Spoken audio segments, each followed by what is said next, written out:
J'espère que vous allez bien, j'espère que vous vous portez bien. L'année 2024 se termine et l'événement principal de cette année 2024 quand même a été la nomination d'un nouveau gouvernement en Algérie. C'était le premier nouveau gouvernement du deuxième mandat brigué obtenu par Abdelmadjid Tebboune. On n'en a pas beaucoup parlé des dessous, des dysfonctionnements de ce nouveau gouvernement, de ses anomalies. On en a parlé tout à l'heure dans une émission. Deux ministères du commerce pour un seul gouvernement, pour un seul pays. On a donné les raisons. C'est vrai qu'on a expliqué à Algérie, pas dans plusieurs émissions. On a dit pourquoi Abdelmadjid Tebboune a été sous pression, qu'il s'est précipité, on sentait que c'était un gouvernement d'urgence et que ce gouvernement ne va pas durer longtemps, que dans les mois à venir, il est appelé à être rectifié, corrigé, à changer. Pour le raison simple, c'est que beaucoup de changements qui étaient prévus n'ont pas pu avoir lieu. Et le timing, Abdelmadjid Tebboune au départ ne voulait pas nommer un gouvernement en novembre. Il voulait nommer son nouveau gouvernement en décembre, après la signature de la loi de finances. Il a été obligé, je le rappelle, de nommer un nouveau gouvernement parce qu'il y avait le scandale Ali Aoun. Scandale Ali Aoun dont le fils a été emprisonné à la fin du mois d'octobre 2024. Et Ali Aoun, le ministre de l'industrie de la production pharmaceutique, qui est cité dans deux grosses affaires, dont au moins une grosse affaire de corruption, l'affaire de Nomaneta, et plus d'autres plaintes, d'autres affaires de sabotage et de corruption, qui est l'affaire UP Pharma, et d'autres affaires scandaleuses qui pourraient éclater dans les jours à venir et qui font l'objet pour le moment d'une enquête préliminaire au niveau des services de sécurité. Donc, plus il y avait la nécessité d'accorder une promotion au chef d'état-major, Saïd Chengriha, qui a, en contrepartie d'avoir soutenu Abdelmadjid Tebboune pour son deuxième mandat, il était prévu qu'il soit, qu'on lui confie ministre délégué auprès du ministère de la Défense nationale. Mais il y a une information que nous avons pu confirmer en cours de nos investigations qui démontre que ce gouvernement n'était pas souhaité par Abdelmadjid Tebboune, qu'il a été vraiment obligé de le faire. C'est qu'il y a eu deux types de gouvernements le même jour. Le 18 novembre, lors de l'annonce du gouvernement des Arbaoui 2, on va appeler, à midi, il y avait une autre liste. À midi, je parle bien à midi, entre midi et 13h, certains ministres qui ont été enlevés ont été appelés pour leur dire félicitations à la cour, vous allez rester. D'autres personnalités qui devaient devenir ministres ont été aussi appelés au téléphone. On leur a dit, préparez-vous, le président va vous nommer ministre, va vous promouvoir comme ministre, soyez prêts.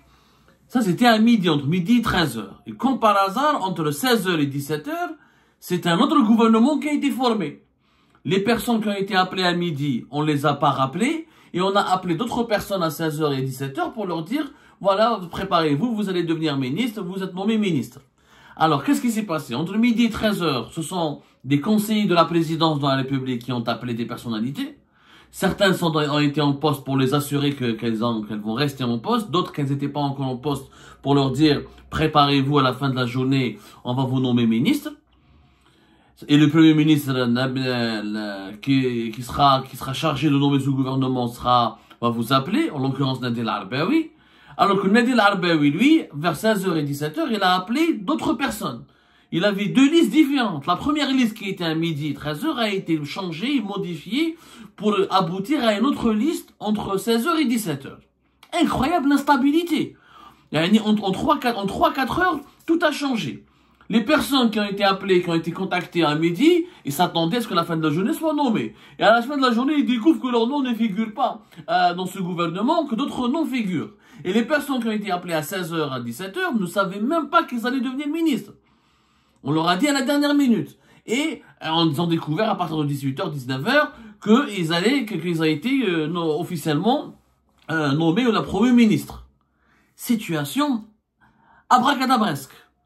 Extravagante, qui s'explique par quoi? Qui s'explique par des changements d'humeur, l'urgence, l'instabilité chronique au plus haut sommet de l'État algérien, c'est une gouvernance qui est basée sur les humeurs, et le manque de sérénité, le manque de confiance du chef de l'État, Abdelmadjid Tebboune, qui a été, certes qu'on le voit, il est déstabilisé par son entourage. Tebboune est déstabilisé par son entourage.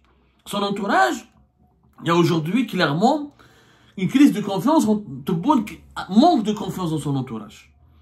Il est en train de comprendre qu'il n'a pas de bons conseillers, que ses conseillers ne lui sont pas d'une aide très précieuse, qui lui font des recommandations, après il découvre que ces recommandations n'ont pas été utiles, ou elles ne sont pas conformes à ce qu'il veut, ou elles n'arrangent pas la politique qu'il veut mettre en place. Du coup, il est obligé de tout vérifier, de tout changer lui-même, de consulter d'autres personnes dans son entourage. Il voit que les avis de son entourage sont souvent contradictoires. Ça veut dire que son entourage n'est pas cohérent. Quand un entourage est cohérent et vient du même bord, ils ont plus ou moins le même niveau de compétence, ou là ils ont des parcours appréciables et ils ont une certaine expérience, cet entourage peut donner, ou là, est capable de donner des avis savants, des avis brillants. Et qui trouve les avis de chaque conseiller n'est pas le même parcours, c'est pas le même niveau de compétence, c'est même pas les mêmes idées politiques, c'est même pas la même idéologie, c'est même pas le même courant politique, c'est même pas la même vision du monde, c'est même pas la même expérience professionnelle. Il a des avis complètement contradictoires. Certains conseillers lui disent Hada il est bon, d'autres conseillers lui disent non Hada qui n'est pas bon. Donc, il est victime des contradictions et des incohérences de son entourage. Et à midi, il avait pensé à un gouvernement. Il a compris, il a réfléchi, il a vu que ça ne l'arrangeait pas. Il était obligé de changer, de se rabattre sur une autre liste à partir de 16 heures. Ça, c'est inquiétant pour la gestion de l'État algérien. C'est absolument inquiétant. Nader El-Arbaoui ne devait pas rester Premier ministre. Nader El-Arbaoui était partant, il s'attendait lui-même demandait à partir. Tebboune ne pouvait pas le remplacer parce qu'il n'avait pas de remplaçant. Pourquoi? Parce qu'il n'y a pas de consensus. Le problème de Tebboune, c'était non seulement son entourage est incohérent, instable, et ne lui est pas clairement inefficace, il ne lui permet pas d'avancer comme il veut, à la vitesse de croisière qu'il veut. Donc là, il n'y a pas de compétences qui veulent le rejoindre. C'est que pour le nommer un Premier ministre, il avait un choix entre qui? Il y avait Ali Aoun, corrompu, notoire et impliqué dans un grand scandale. Brahim Rad, ministre de l'Intérieur, impliqué lui aussi dans le scandale de la mauvaise gestion et trafic et l'anarchie qui a caractérisé l'annonce des résultats des élections présidentielles anticipées de septembre 2024. C'était les deux personnalités. Les autres, Belaribi, l'habitat, il ne pouvait pas quitter l'habitat, parce que, mis à part l'habitat, il ne maîtrise rien du tout. Il n'a pas de profil. Il y avait, la piste à Mohamed Erkeb, on lui a proposé Mohamed Erkeb comme Premier ministre. Il a fait, il a essayé de confronter, il a confronté à la réalité, les recommandations de certains de ses conseillers. Il a demandé d'avis d'autres personnes. Il a découvert que Erkeb était aussi une catastrophe, que lui aussi est potentiellement, sur un siège éjectable parce qu'il est impliqué, cité dans plusieurs affaires de trafic d'influence, de corruption, d'octroi d'avantages illicites et qui n'est pas compétent surtout, Mohamed Erkeb. Il n'a aucune compétence particulière. Le ministère d'énergie, c'est pas lui qui décide, c'est le PDG de son attraque. Au ministère d'énergie, s'occupe davantage de son gaz. Et son gaz, il s'en occupe tellement mal. Et quand il est envoyé dans des événements internationaux pour parler au nom de l'État algérien, il s'en sort très très mal. Il n'a pas de grandes compétences. Donc, Tebboune a écarté. Nader El-Arbaoui. Parce que l'opposition ne lui parle pas, parce que l'opposition elle est réprimée, elle est persécutée. Les personnalités politiques algériennes crédibles ne veulent pas s'associer au pouvoir, parce qu'ils savent qu'elles n'auront pas de marge de manœuvre, que la situation est explosive sur le plan international et national, que trop de problèmes se sont accumulés. Personne ne voudra prendre le pouvoir dans un contexte comme celui-là, parce que le pouvoir est un cadeau empoisonné. La majorité des personnalités politiques, elles ont peur. Là, je l'ai toujours dit, et je l'ai dit, et que Tebboune, j'aimerais bien qu'il m'écoute. Sma'ni, c'est Tebboune. Tant que Yahya, Sellel, Bedoui sont en prison, et plusieurs ministres de l'époque de Bouteflika, comme Ammar Rod, etc., et beaucoup d'autres ont été emprisonnés, ou là, on n'ont pas été encore libérés, les gens, les élites compétentes et les élites politiques ne vont jamais vouloir s'associer au pouvoir. Pourquoi je vais devenir ministre grâce à l'IA parce qu'il m'a mis à l'époque de Bouteflika. Ammar Ghoul, ou Jma'a li kanu راحوا en prison. Jamel Ould Abbas, malgré leur âge avancé, malgré leur maladie, Sellel, Yahya, Bedoui, malgré leur engagement en faveur de l'État, ils ont fait des erreurs, ils ont commis des fautes. Certains ont même fait des infractions. Mais on aurait pu les juger avec du sursis, des amendes, les dégrader, leur enlever leurs privilèges, etc. Mais mettre une dizaine de ministres, je dis bien une dizaine de ministres en prison, ça a traumatisé les élites algériennes. Les élites algériennes aujourd'hui, elles sont traumatisées. Elles sont traumatisées par quoi? Elles sont traumatisées par le risque, le danger d'une fin tragique. Je vais travailler comme ministre, etc. Parce qu'en Algérie, l'erreur de gestion, ou les guerres de clans, ou les instrumentalisations politiques de la justice. Demain, Tebboune va partir, il y aura un autre clan, un autre président qui va ramener son propre clan et qui serait tenté de se venger du clan précédent et donc des ministres précédents pour donner l'impression qu'il veut relancer l'Algérie, qu'il veut la changer, etc. Une mauvaise habitude a été installée aujourd'hui, elle est devenue une tendance. C'est que on croit savoir que mettre des dirigeants en prison, c'est un signe de changement. Or, c'est pas un signe, ce n'est pas une preuve de changement, c'est une preuve de décadence, de déclin. De 2019 à 2024, on a voulu faire croire aux Algériennes et aux Algériens que le changement est en cours, à travers quoi? À travers l'emprisonnement des mauvais dirigeants et des dirigeants corrompus. Supposément corrompus, alors que beaucoup des procès qui ont été accomplis, encore une fois, ont été expéditifs, pas eu beaucoup de preuves d'enrichissement illicite, des rumeurs, des quelques signes d'enrichissement, mais qui ne sont pas liés forcément à un trafic d'influence ou à des versements de pots de vin. Donc c'est des procès qui ont été essentiellement des procès politiques. Et plus on met des ministres en prison, plus on fait croire aux Algériens et aux Algériens qu'il y a une nouvelle Algérie qui est en train d'émerger. Sauf que cette nouvelle Algérie, c'est pas du changement. Le changement ne passe pas par l'emprisonnement. Le changement passe par une nouvelle politique, par le développement, par la justice sociale, par la croissance économique, par l'amélioration des salaires, l'amélioration des conditions de vie, une économie diversifiée, une diplomatie puissante, un pays avec des grandes infrastructures, un pays avec des méga projets. C'est ça le changement. Donc, naissent les élites politiques, ou là où ils خافوا. حتى واحد ما يحب يخدم مع le régime actuel. يروح يخدم معاهم يخدموا بيا عامين وما يرموني في الحبس. Parce que, ils n'auront plus besoin de moi, pour calmer la colère populaire, il y aura d'autres clans, d'autres décideurs qui vont s'installer au plus haut sommet de l'État. Donc les gens se sont désengagés. Les véritables, aujourd'hui, je vous assure, moi je parle à des véritables compétences. J'ai des sources, je parle à des contacts, c'est des véritables compétences. Je leur dis, vous serez content d'être nommé ministre. Vous dites, Abdou Tamaboul, jamais de la vie, je préfère mourir plutôt d'être nommé ministre. Il y a des gens, là je ne veux pas donner leur nom, pour ne pas les mettre en difficulté, pour ne pas les mettre mal à l'aise, pour ne pas leur causer des problèmes. Il y a des personnes qui ont occupé les fonctions de ministre, Cheddin Kelcham, ils vivaient avec la peur au ventre, ils ne dormaient même pas la nuit, ils s'attendaient qu'à une seule chose, quand est-ce qu'ils pouvaient être libérés de leur fonction ministérielle. Ils voulaient rentrer chez eux.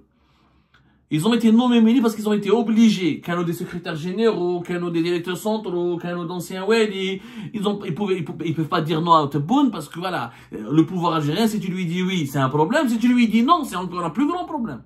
Si tu lui dis non, il est chauffé que j'ai mené, pourquoi tu dis non? Ça veut dire que t'es pas avec moi, ça veut dire que tu complotes contre moi, ça veut dire que tu es mon adversaire, ça veut dire que tu as des idées politiques noires derrière ta tête, ça veut dire que on commence à douter de toi, surveiller, à te chercher, à te créer des problèmes.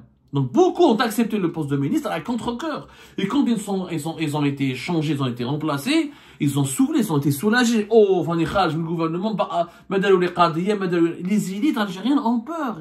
Ça, on ne mesure pas le traumatisme des emprisonnements des personnalités politiques de 2019 à 2024, où des gros lourds, des poids lourds, je dis bien, des poids lourds de la politique algérienne ont fini en prison.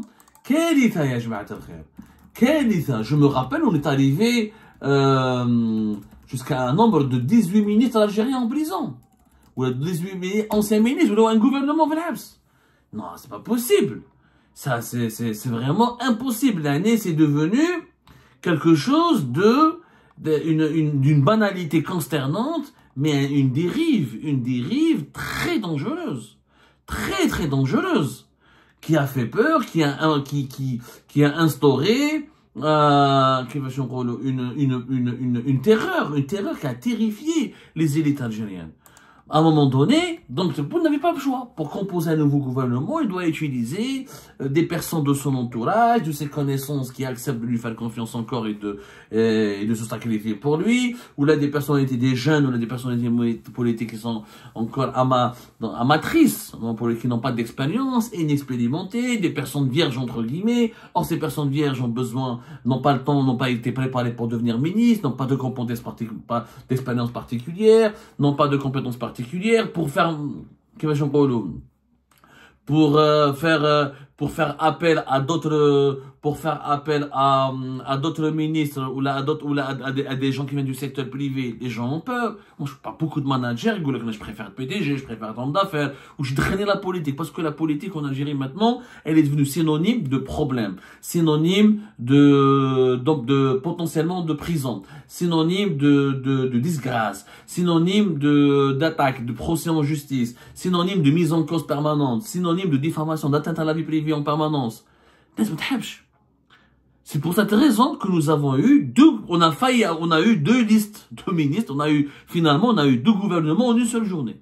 Le 18 novembre 2024, c'est dans ces conditions qu'on a eu deux gouvernements en une seule journée. Un premier gouvernement nommé de façon parallèle et informelle, et les personnes ont été appelées par des conseillers de la présidence, et c'était à 13h, entre 13h et midi, et entre 16h et 17h, Nadir Arbaoui a été chargé d'appeler d'autres personnes, et de contacter d'autres personnes, et de nommer d'autres personnes. Il y a eu cette contradiction, cette incohérence, cette instabilité, elle traduit un vide politique au plus haut sommet de l'État.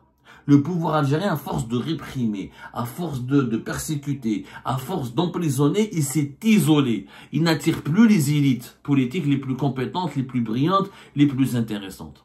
Et comme il est tout le temps soumis à des pressions, à des urgences à cause de la situation socio-économique et la situation politique au niveau international et régional, il se précipite, il fait des choix, il colmate les trous, il colmate les brèches, il essaie de limiter les dégâts au lieu d'essayer de produire des résultats positifs pour notre chère et malheureuse Algérie.